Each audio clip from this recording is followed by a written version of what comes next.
Hi, today I'm going to show you how to make a simple adjustable waist petticoat. This petticoat was made out of a twin size bed skirt and some scraps of a different sheet. You need no zippers, no buttons, and no elastic. It's simply going to tie around the waist. We put the petticoat on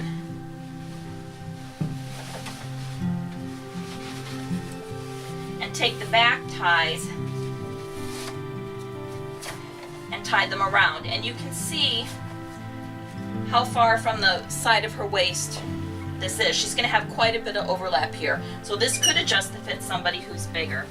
Then we take the front side up and we put it on, and we're going to bring it around and tie it in the back. This makes a simple petticoat. It doesn't take very much time to make, and it's very adjustable, so it fits a lot of different people.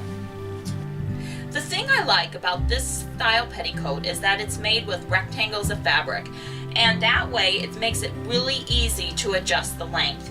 If we need this petticoat to be shorter, we can just take it up and we'll iron in a pleat and we'll baste that in, or if you don't sew, you could pin it in, and it's going to shorten our petticoat. And then when we need it another time and we want it to be longer, we can either remove the pins or the basting, and it lengthens it out again. I think this is one of the most versatile kinds of petticoats that you can have. You'll also note that I pleat it into the waistband. For me, pleating goes really fast, and I can do this a whole lot quicker and easier than trying to use gathering threads. If you think making a petticoat like this is something you'd be interested in doing, follow along in the video, or you can find a more detailed written description at my blog at www.costumecrazed.me. Thanks for watching.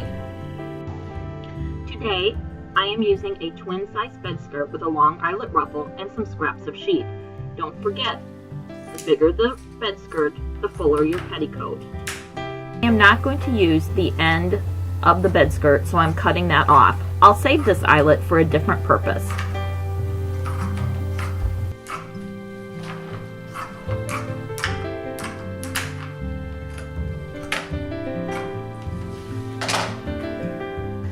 Next, I want to cut the bed skirt in half the long ways so that I'll have ruffle along the hem of the skirt. It's going to take a little bit to get it all folded out and get it laid out nice and even on the bottom, but it's worth taking the time because your finished product will be nicer.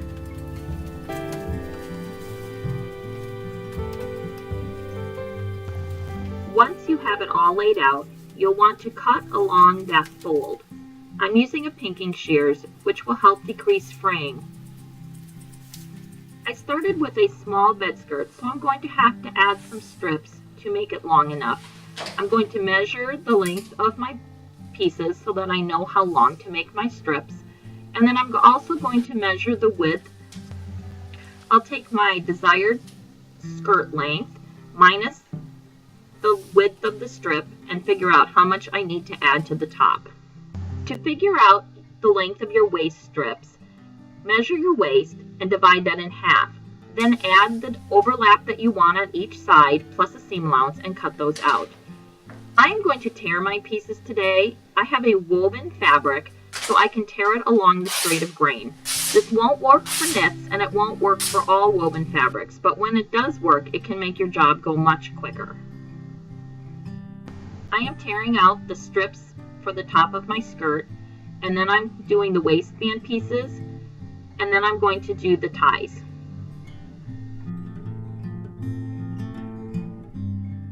Now we're ready to start sewing. I'm going to make the ties first. I'm going to fold my fabric in half, and then I'm going to fold it in half again, and then I'm going to stitch along the folded edge. You could also use bias tape or twill tape or anything else instead of using fabric, if that would be easier for you. The next step is to sew all of your fabric strips together. You'll want to finish your seams somehow. I finished mine just by adding another row of stitching to hold them down. You want to stop your side seams about 6 to 8 inches from the top of the waistband, and this is for the overlap.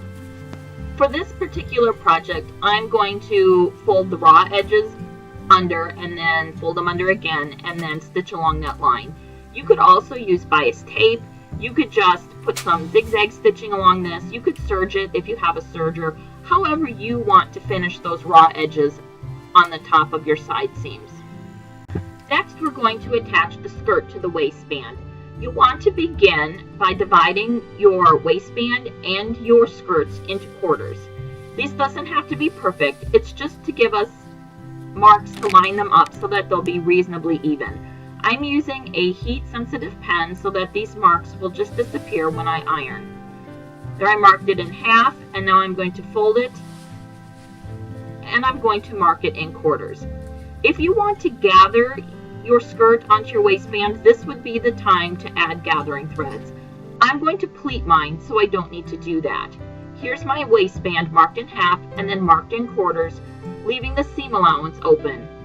Here the skirt is pinned onto the waistband at the quarter marks. And now I've pleated my waistband to the top. The pleats don't have to be perfectly even. Next, I'm going to sew the pleated skirt to the waistband. You can see I'm sewing with the pleats at this point. I'm going to take the time as I go to even the pleats out and straighten them. This is a great opportunity. As I'm going along, I'm going to get to where the center front of the skirt is. At this point, the pleats are going to turn, and I'm now going to be sewing against the pleats. With some projects, it may be easier to take your skirt out from under your machine and flip it around so that you can sew with the pleats. Here's the center front.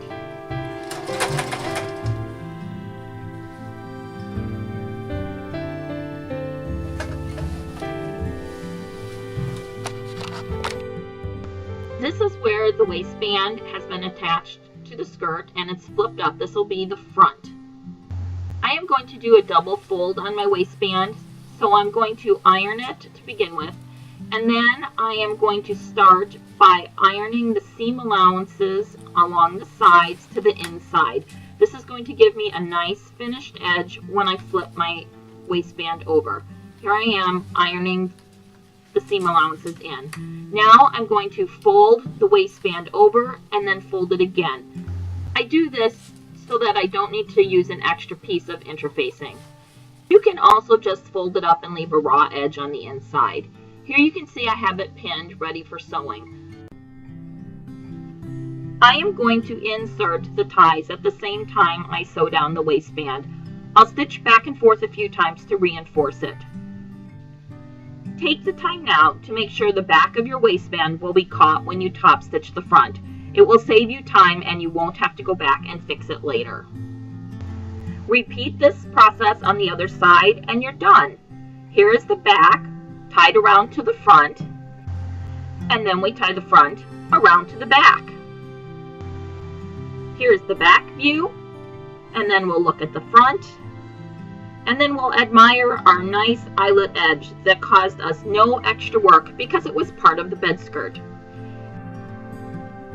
If you'd like more information, you can find it out on my blog at www.costumecrazed.me. And as always, happy costuming!